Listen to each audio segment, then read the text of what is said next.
streaming live, so we'll just give everyone a few 3 or 4 minutes to join.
Let's give everyone another minute or so and then we'll kick off, I think.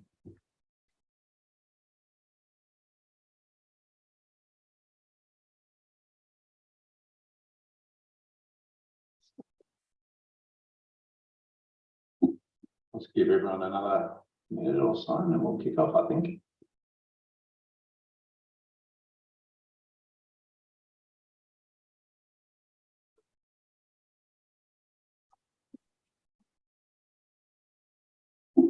Let's give everyone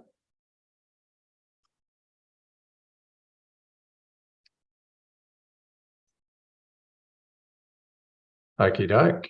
I think we might get going just in the interest of time and certainly a very jam-packed agenda in terms of what we would love to share with you today. My name is Anthony Stevens. I'm the moderator for the event today. The topic is how to enhance the governance of your company's cyber risk profile. Hopefully a valuable and insightful session for everyone. In terms of the topics we'd like to cover today, we are covering a range of topics. I think this will inevitably mean our time today is compressed to cover all of these topics effectively in the next hour. We will have a hard stop at 11 o'clock.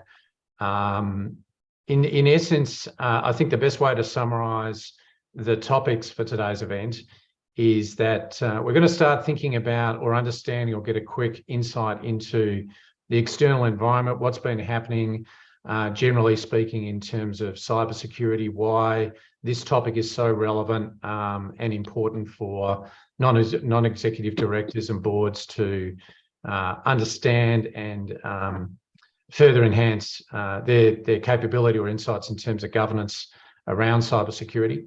We're then going to touch on how boards should best approach the topic, be it from how much should they spend, how should they structure their organisation at a board level, what resources are required, and we'll then sort of end up focusing back again on the external environment and get some, no doubt, incredibly insightful comments and insights in terms of the broader public policy in relation to this topic.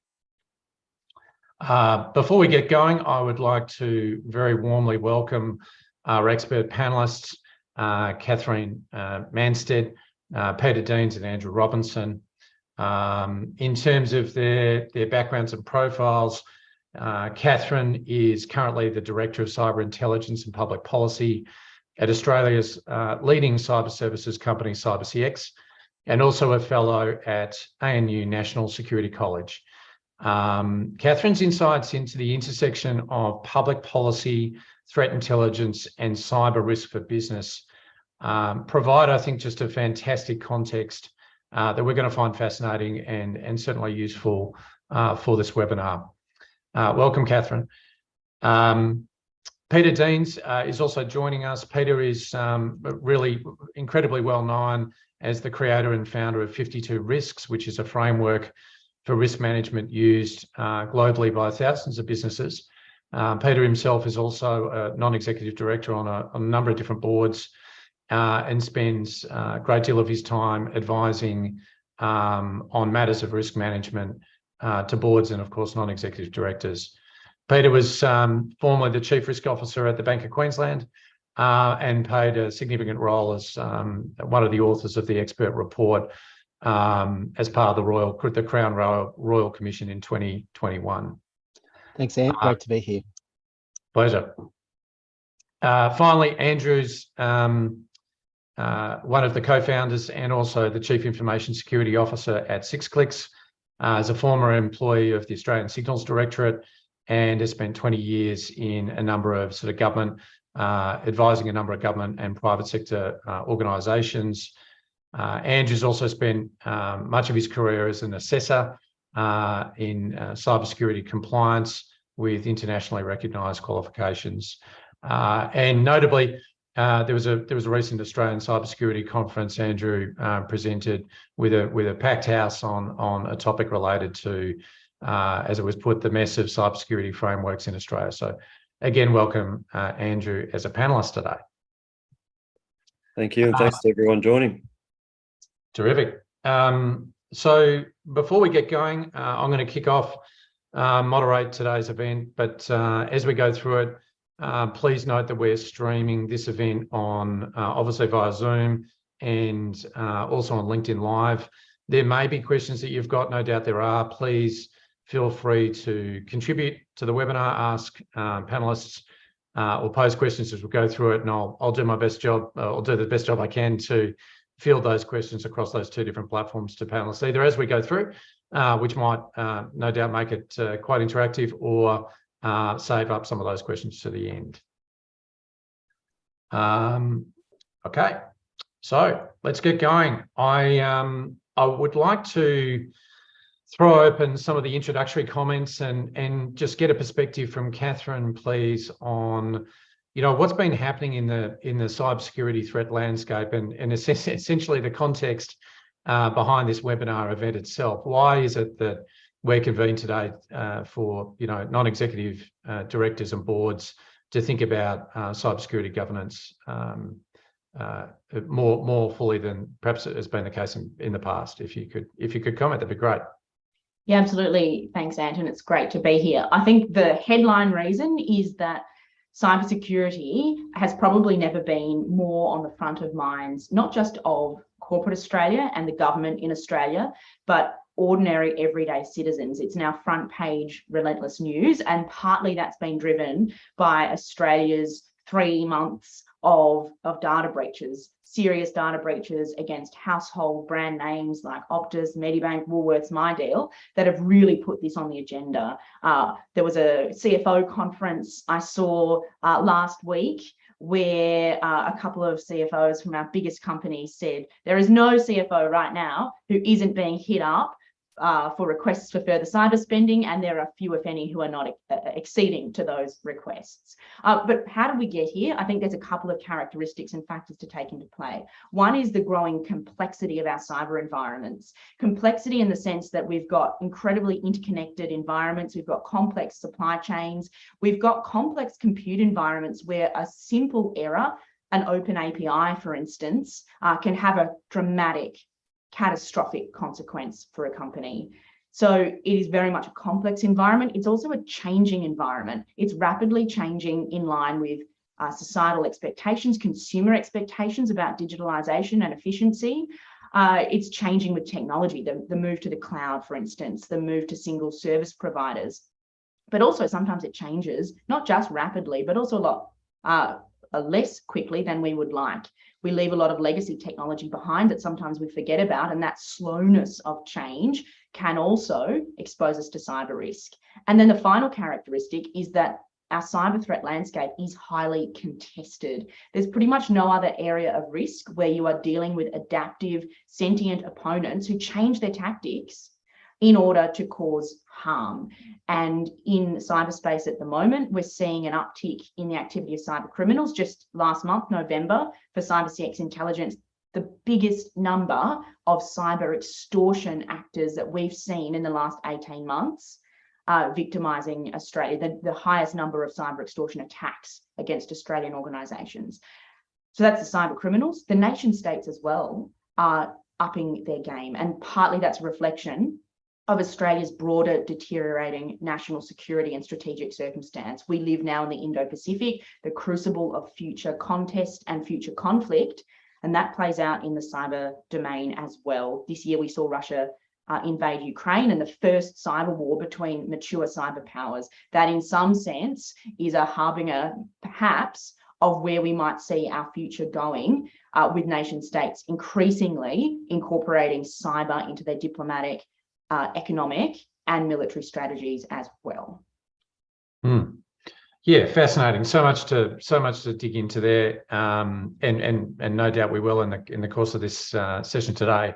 Thanks, Catherine. Andrew, if you wouldn't mind, obviously the topic of compliance is, it can be something that's considered by organisations as a drag. The regulators are, changing things continuously. I'd be interested to just understand briefly your perspective on, cyber compliance and how that's played out over, perhaps the last 10 years or so. Yeah, that's right. And if I cast my mind back all the way, it's more than 10 years. Maybe it's all the way back to 2008. There was an Australian Law Reform Commission, ALRC, recommendation to introduce a notifiable data breach scheme, and we got that a couple of years ago. And maybe in some ways that requirement to disclose data breaches is calling out and encouraging these organisations to report them publicly. That then brings this all to our attention and drives the need for change. Remarkably, since then, we've now, that slowness of change that Catherine talked about, that in terms of systems, I'm thinking about it in terms of legislation. We've seen that turn on its head with changes to the Privacy Act made within just a mere matter of weeks. So it proves that we can change the legislation and regulations really quickly if there's a driving force to do so, and sometimes those can be positive changes and sometimes perhaps not, and hopefully we'll work through that with time. And of course, that has been brought about because of our awareness and understanding of the prolific harm caused by the loss of sensitive personal information, and that's never been more acute based on exactly those breaches that Catherine called out. The backdrop to that, though, is also some further legislative change that the government's introduced over the last couple of years related to critical infrastructure, which is driving change in a lot of industries as well. So I think that's the two areas in terms of where the government plays strongest in regulating the handling of sensitive personal information, as well as critical infrastructure. But organisations, if they're in those industries, they obviously need to be paying attention, but they can also learn from that change to feel the need and drive the need for increased cybersecurity in their business for their own needs. It might be protecting intellectual property and their own assets beyond sensitive personal information and critical infrastructure as well. Yeah, terrific. Yeah, totally agree. Thanks, Andrew. Peter, if you'd be, let's change gears a little bit now, having understood why we're all here, which I think everyone's well and truly abreast of. Picking up the paper, it's obvious just about every day of the week at the moment. Peter, you've sat at the table through your career with no doubt thousands of directors of boards of companies of different shapes and sizes. What's your understanding cyber is just one of many risks? What's your general advice as to right here and now what companies should, or what boards in particular should think about when it comes to cybersecurity? Thanks, Ant. I mean, December and Christmas is supposed to be a time of cheering and celebrating the year that was. And Catherine has got us off to a very interesting start for the festive season. And I think it mirrors, really the challenges that boards and management teams face. And it's not just cyber, I think this is touched on. And I know we've talked at many forums over the last few years. We had, fairly buoyant economic times.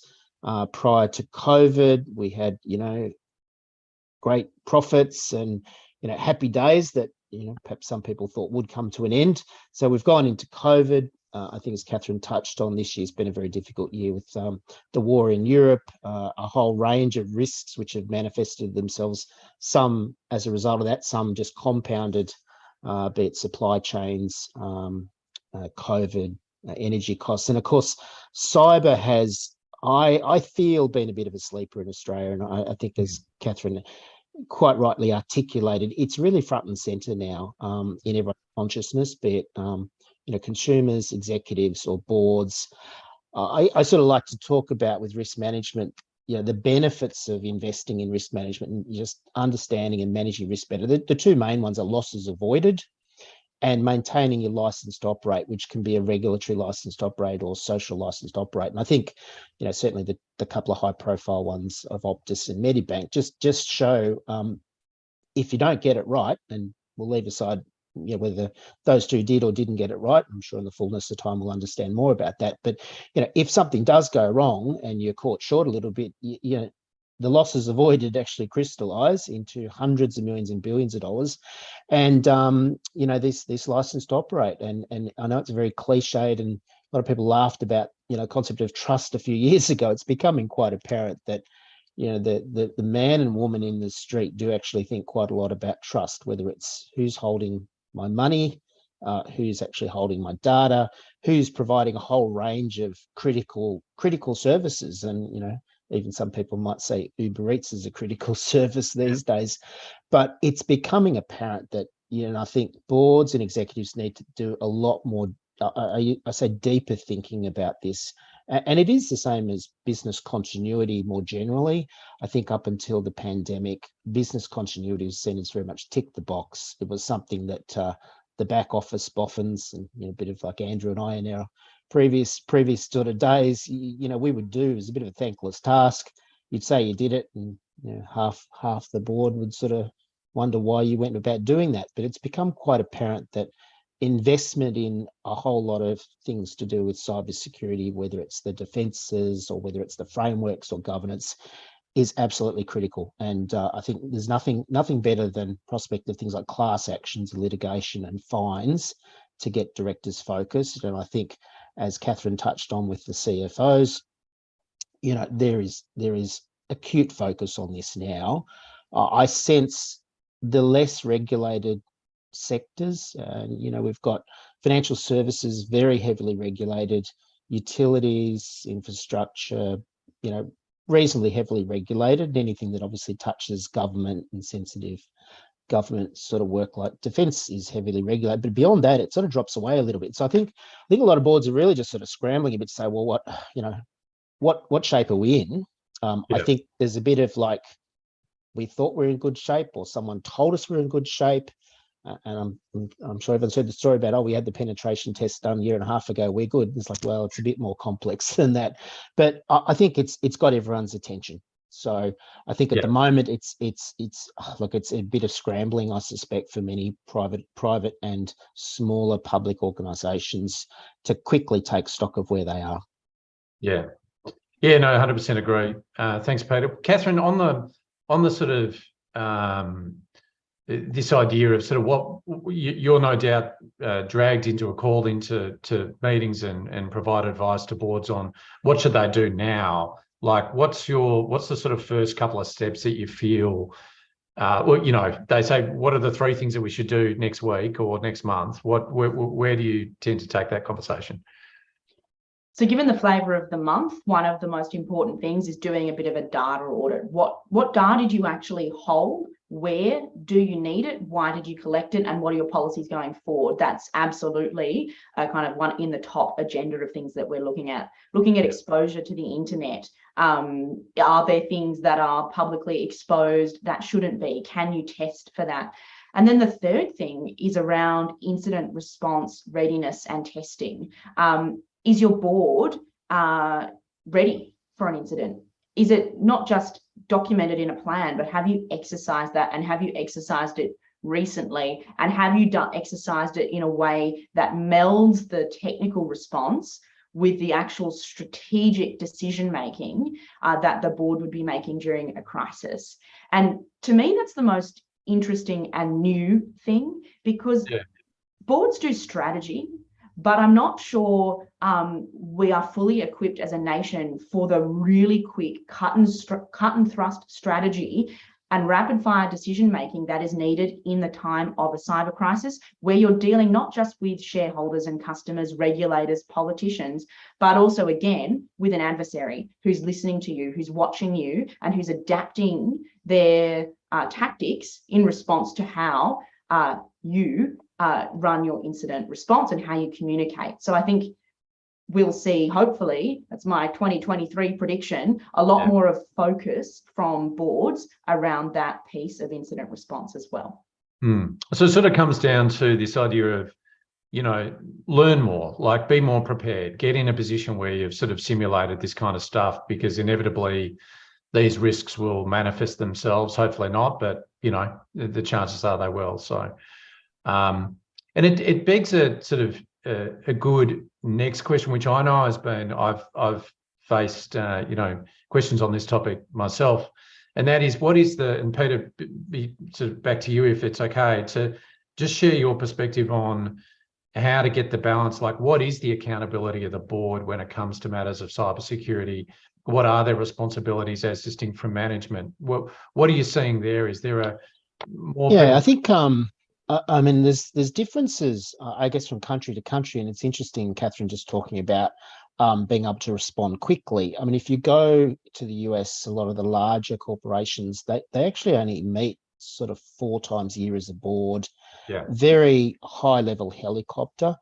Corporate Australia tends to be in a little bit more of a frequent rhythm, but you still might only have 8 to 10 board meetings a year, which again doesn't sort of sound a lot, but in real-time environments, the mindset does need to change a little bit to be much more responsive, particularly if there's an incident.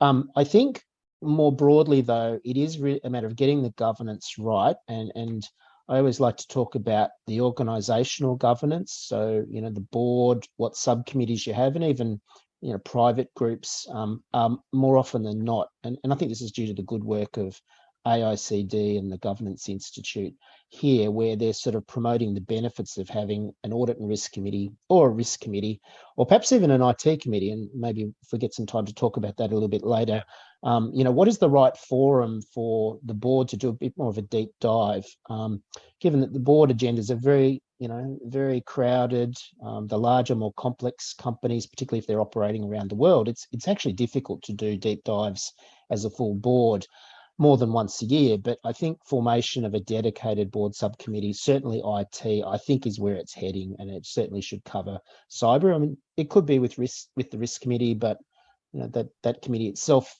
if your regulator, has a lot of other compliance sort of activities to deal with as well. And then beyond that, it's really understanding, what the reporting cadence is, what reports come up, when, who talks to them, and then being very, very clear on roles and responsibilities within the organisation. And again, I know in a lot of forums there's a bit of debate about, do you have a chief security officer? If so, who does he or she report to? Is it the chief risk officer? Is it the CIO? Smaller organisation? Sort of doesn't matter that much in some respects. Just having clear line of sight on who's actually got the role and responsibilities for coordinating the oversight, management, reporting of cyber, noting that all the business areas, we need to buy into it. But I think it's really just having clarity around organisational governance and roles and responsibilities and the reporting cadence. That's the three things I always say to boards, that they really need to be very clear in their minds on what happens. Yeah. Catherine, just given the, there's obviously in our preamble to this webinar, we talked about fines and penalties for directors and so on. I'm interested in, I'm sure we all are, just getting your perspective on sort of, how does that then influence the sense of accountability that a non-executive director has? And to some of the points that Peter made, what are boards now doing differently because perhaps the scrutiny or the liability from a personal point of view or collective point of view has changed? Yeah, and I think, so Peter made that point before about the kind of looming sense of fear around a range of different things on the horizon, from shareholder and consumer class actions through to higher penalties for misuse of data. Now, I think that, for one, it drives uncertainty about what to do and what you need to do differently. But can I give an optimistic note there? I think one of the things that's been missing from a lot of our conversations about cyber risk is an inability to articulate what it is and to price that risk effectively. So if we just take the penalties for data misuse, for instance, they're big, right? We're going from 2 million per data fail to up to 50 million or 30% of annual turnover. But that helps provide that signal, almost a market signal, of what the risks are of holding data that you don't need. Previously, we've only been able to understand the opportunity that might come from having data. And sometimes we're not even good at pricing that opportunity, but we know, hey, if we keep it, maybe there'll be an opportunity down the road. This tightening regulatory environment, in some sense, if it's done well, can help boards actually put a price on that risk to make better risk-informed decisions and prioritise where they're going to spend their limited risk management dollars across not just cybersecurity, but other buckets as well. Yeah. So bringing it back, I mean, I think it's a great segue, because bringing stuff back to some economic equation or consideration is obviously helpful, because that's how a lot of business decisions get made. Peter, on that topic, if we just sort of shift on to thinking about how much to spend on this, I mean, I'm no doubt through work you've done with boards and non-exec directors, this is always a topic around risk, be it cybersecurity or otherwise. But what's your sense there? Do you think where's it going? Where's it at? Love to hear. Yeah, I think I think the larger organisations are fortunately in a better position, because they've got access to external independent expertise who can make an assessment of where to spend the necessary money and a range of what needs to be spent, and perhaps some prioritisation. I mean, I used to flippantly say you can never spend enough money, and I used to get laughed at by a lot of people saying, no, that's the wrong approach here. You need to do the risk appetite, risk discussions, which I don't disagree with, but at the same time, if you're so far back, and again, we're talking perhaps about smaller private organisations that don't have in-house capability, may have just neglected to even think about this, other than perhaps have an external IT provider that they assume was doing everything. I think it's a case of you really have to spend a fair bit of money to get yourself up to speed quickly. And of course, there's always a temptation. Again, we talked about the CFOs. They're like, oh, can we just smooth this over a couple of years? We don't impact profit. Of course, well, you can do that. But if the most critical thing you have to do is in month 24 or month 36, that may create a risk profile, which is, again, outside appetite, if you want to use those terms, but essentially your cyber security, is quite exposed. So I think it's a question of get some external perspectives, and I think that's absolutely critical now. And again, I think at board level and management level, no matter how good the people are in their respective industries, no one can have the up to the minute insights that people like Andrew and Catherine have got. So get some external perspectives. I always say to boards also, be honest with yourselves. If you have either not focused on it or not taken it seriously, or perhaps even perhaps haven't had the right people to give that an assessment, accept that you may not be in good shape. Just get started, move on from worrying about why or how. It's just absolutely critical. Just get started, get a plan, and then close the gaps that you really need to fairly quickly. Yeah, no, indeed. And Andrew, what do you've spent obviously lots of your career working with senior leaders at a management level, right, around cybersecurity. And this is all about boards and directors, of course, this session today. But you know what, if you were sort of feeding up the chain, or you know, your experience in working with people that are doing that, what's the, you know, what would you like the boards and non-executives to consider and think about when it comes to affordability and, you know, how much to spend? Sure. Well, as a CISO and someone working with CISOs previously as a consultant, I like the idea. I like Peter's idea that it could take as much money as required to spend on security, but that's a nice to have, a bit of a dream and not really the reality, especially working with smaller organizations. So I'll dial it back just a little bit, that phrase, and say, well, you should be spending up to what you're going to lose if you were to have a breach. So if you calculate the risks and look at the expected losses over a period of time, well, you can spend up to that and you'll be making a return on your investment, right? I think that's the pitch to non-executive directors or to management teams and boards. So I think it then comes down to, well, what are the controls and costs of mitigating those risks, and how can we have some confidence that they're going to be effective? And then you should be looking at solutions that are going to reduce that expected loss and hopefully leave some room in there where you're effectively making a profit out of the risk, because you're investing in sensible, pragmatic security controls that offer broad protection for the organization as much as possible, that can be reused, whatever the cyber threat or attack technique happens to be. Catherine talked about incident response, and that is definitely a procedure that every organization can have to reduce the impact of a cyber breach and reduce losses. So investing in those types of security controls is money well spent. Not to say you won't have to invest in other things as well, depending on your risk assessments, of course, to reduce the likelihood. So I think having that discussion with the board is a very important one, and happy to talk more about the formula and approach you might take to do that in our next little bit. Yeah, terrific.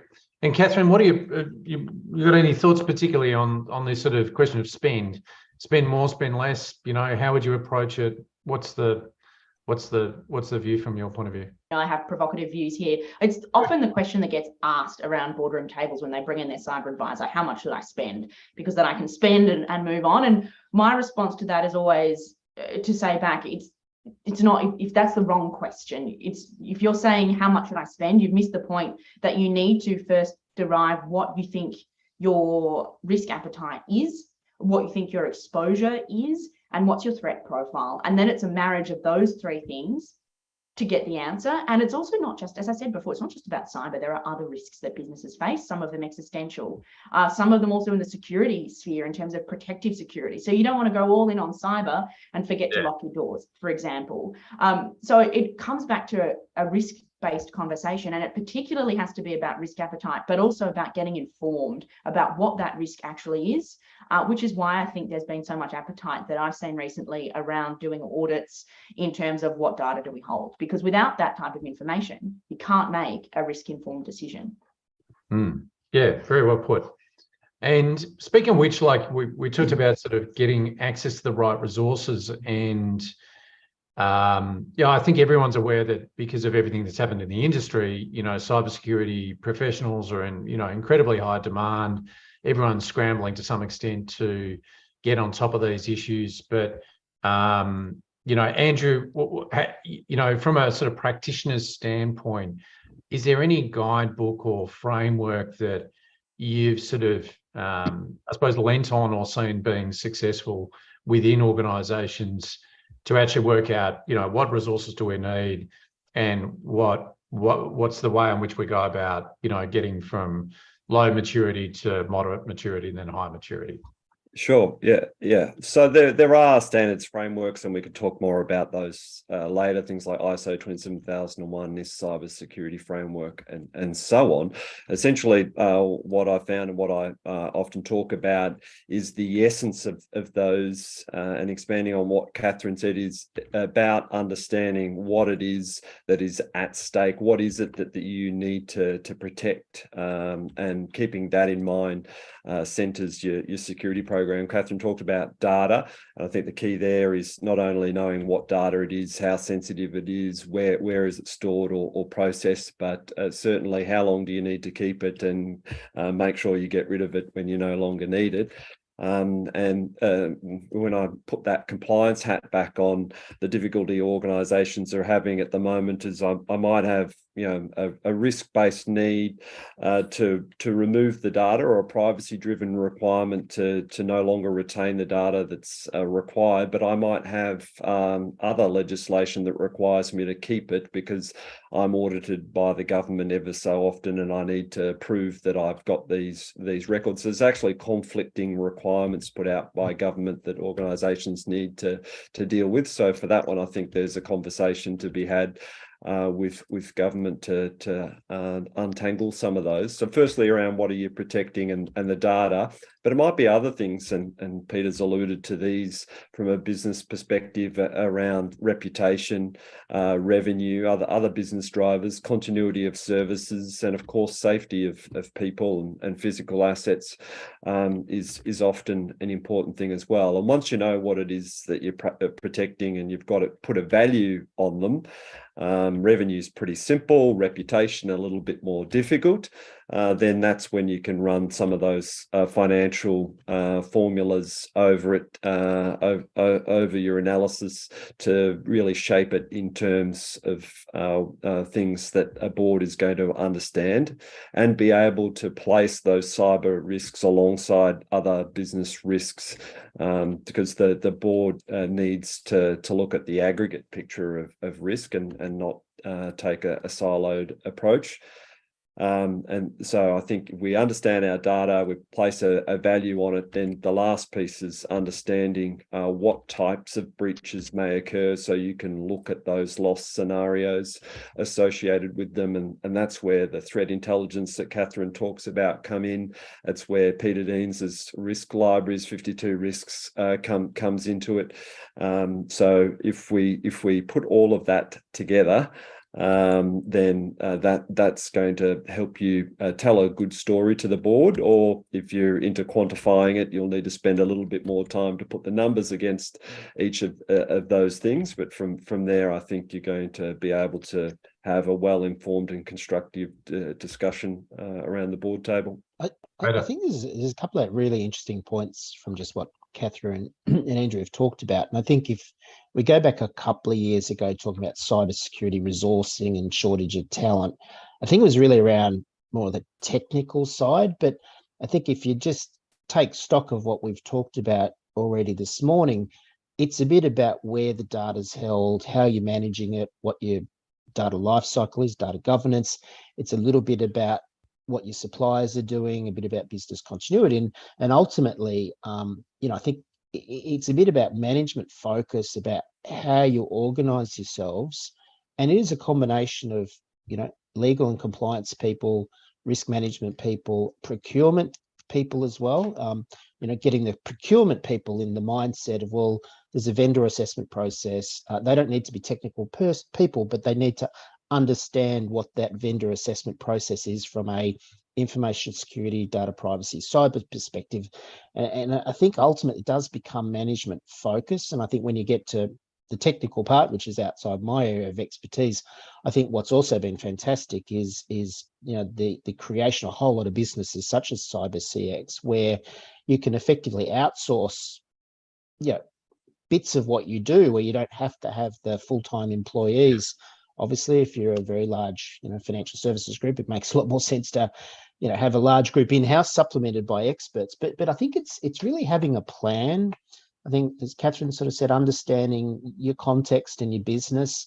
And I think that's where I think a few of the boards and perhaps the executive teams have very quickly come up the curve, or had to come up the curve, because they haven't really had to sort of peel back the covers in a lot of this because the threat wasn't there, but it is now. And again, it's not so much trying to find the rocket scientist in cybersecurity area or an engineer, but it's more about, how do you pull together a plan?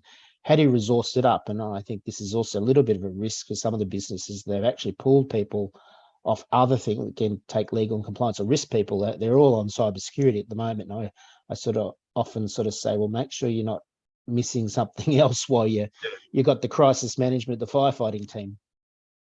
And what about just earlier on, Peter, you were talking, I think it's interesting, this idea of different committees at a board level and board structuring. Do you think ultimately the time's come where boards, in order to do the things that Andrew's talked about and Catherine's talked about, like learning and enhancing understanding and awareness, do you think the time's come where that, all boards should really be focused on having a separate committee or subcommittee focused on this topic? Or do you think it's a sort of depends on the company, depends on the industry kind of thing? Look, let me start with management first of all. I think any reasonable sized larger organization really needs a cybersecurity forum governance structure, whether it's a cybersecurity forum or working group. I just don't think, again, you can leave it to the executive committee to have as an agenda item each week or fortnight. I think it needs a dedicated team, again, subject matter experts internally, people with line management responsibility. I think at the board level, there's two questions to be asked, I think. The first one is more of a threshold question of, do you actually have the right skill set on the board? I think in recent years, it's becoming more in vogue to have an IT person. And I think it's probably driven more by digital transformation and the disruption that was taking place in many industries. I think it would seem to me that, again, most larger businesses really do need someone who has deep IT and I'd say ideally cyber expertise. And I suspect if we have this conversation in 5 years, every person that has IT expertise will have, very good working knowledge of cybersecurity, and all the things you need to know about cyber resilience. So I think boards are moving that way. Unfortunately, they don't have a lot of risk skills on a lot of boards at the moment, and they certainly very rarely have a dedicated cybersecurity director. I think overseas it is becoming far more common, certainly financial institutions, and I guess some of the bigger consumer companies to have a cybersecurity expert. So I think the skill set is one question. Have you got the right skill set? I think it's challenging for any director if they're, a lawyer or a CFO or sales and marketing. Very difficult, I think, to actually sit on a dedicated committee and add value other than perhaps the general understanding of the business environment and context of whatever their business is. So the question is, what is there a benefit in having a committee? And I would say, in the absence of nothing else, absolutely. So if you've got people who are, I'd say, have some working knowledge of IT and cybersecurity, I think it's the inquiring mind as much as anything else. They really need to be able to understand the concepts, challenge management, external parties, which again is very difficult if it's a technical area, but I think it's better than nothing. And again, I think if you were concerned about your current risk profile, I would definitely mobilize, certainly a board working group or board subcommittee, even if it's not officially mandated and published in the annual reports as a formal committee. But I suspect, again, going forward for these very large institutions, certainly global ones, I expect we will see a cybersecurity committee. Can I jump in? Or information security, perhaps. Can I provoke there, Peter? Because I agree with everything you said, but I just want to make two observations. One is there is a difference between, and you articulated this, between IT and cyber. IT professionals focus on the light side, cyber professionals focus on the dark side and also on the risk management. And part of me fears that if we put all of our eggs into one IT expert on a board, for instance, you're almost absolving others from that necessary growth that needs to come from everyone sharing in cyber risk. And in some sense, I think we need to demystify cyber because it's very similar to other forms of risk. And so your lawyers on the board should eat it up, right? If it's discussed at that strategic level and they've got the management and the technical experts who can feed it up in a more digestible way. And if that is missing, then maybe there's a role for external advisors to provide the learning and the training to get everyone across it. I see where you're coming from, but I also see that we've made these mistakes before, where we've pushed cybersecurity into the IT guy's problem at a management level. And I wouldn't want to see the executive conversation go down that same road. It's really, we could talk for hours about this. We have a little bit of a challenge with the corporations law here, because it does require individual directors to be satisfied in discharging their obligations. But I think that the real dilemma is the construct of the board more generally. And if we just take a completely different example of, if you're on the board of an airline manufacturer like Boeing, you have to, as a director, be satisfied with the safety of the planes which are coming off the production line.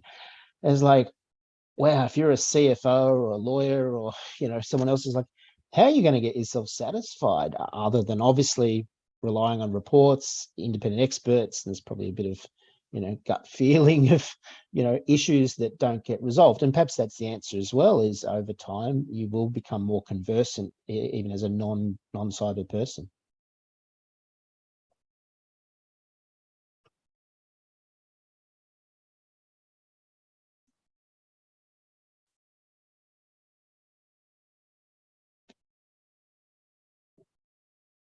Looks like Ant's reading through a couple of the questions we've had come through.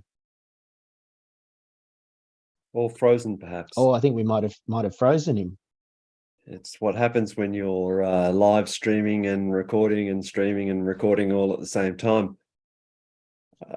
Perhaps we'll move on to the next topic around where the Australian government is heading with its obligations. And you're back. I'm back. Sorry, I got kicked out. Maybe that's an omen. I did hear that last little section there.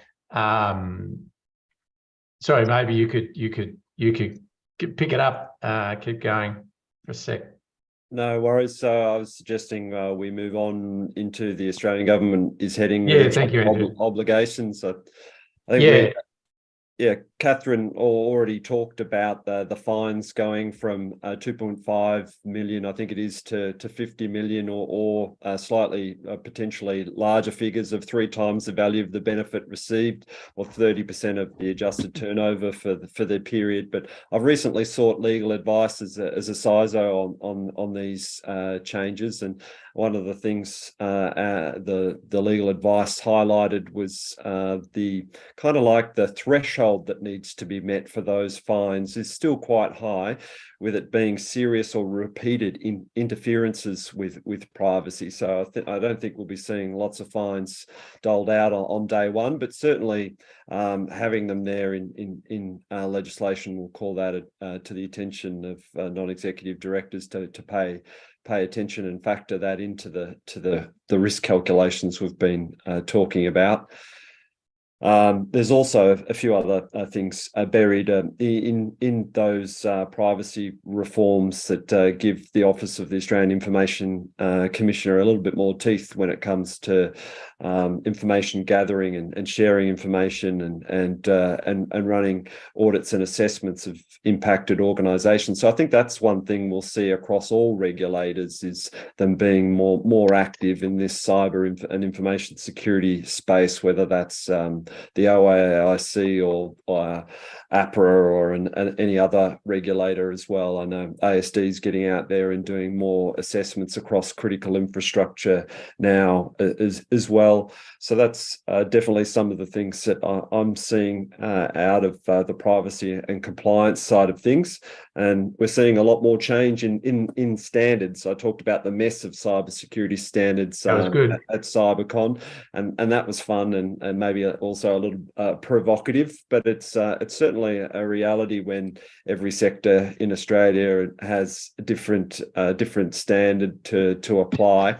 And you might be a business that's operating in more than one geography, more than one industry even, and then you've got a whole swag of different compliance requirements where in a lot of cases they might say similar things and that's where you're going to need some good compliance people and software to manage all of that good stuff.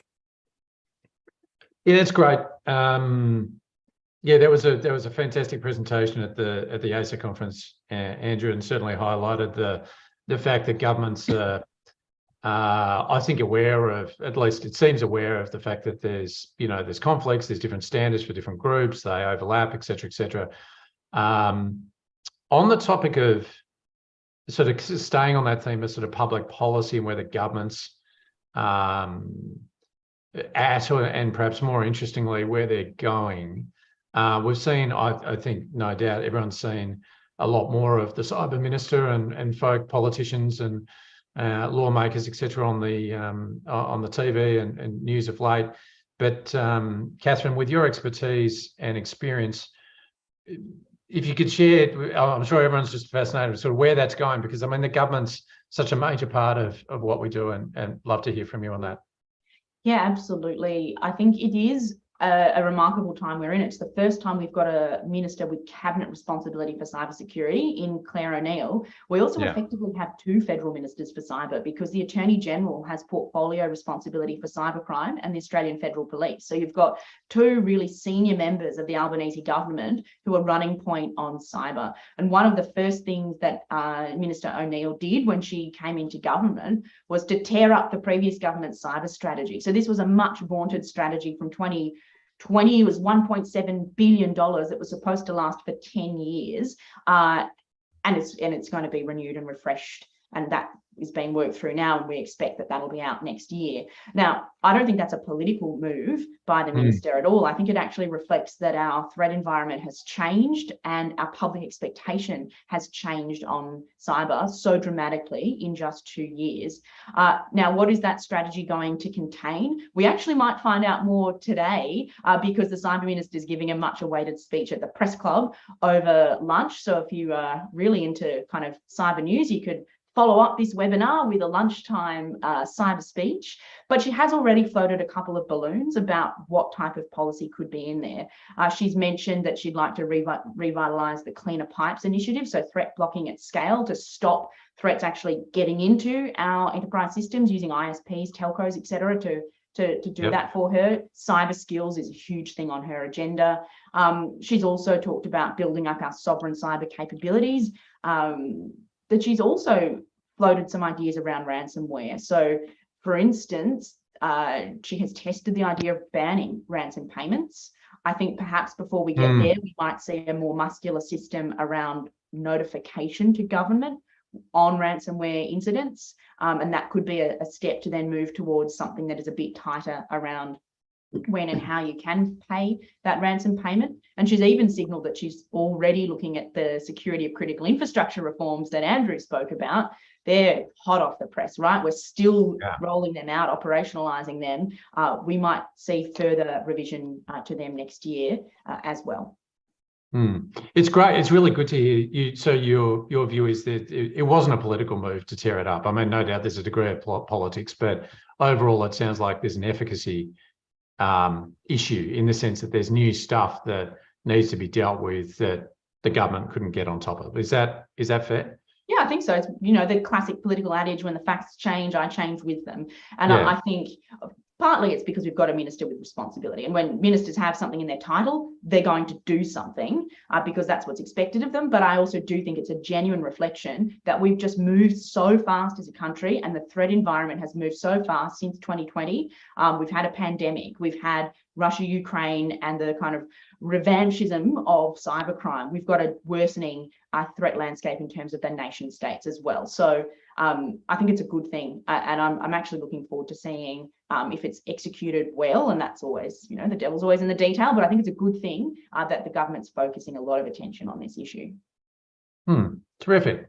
Well, on that note, I just wanted to say certainly a very warm thanks and appreciation to the panelists for joining us today.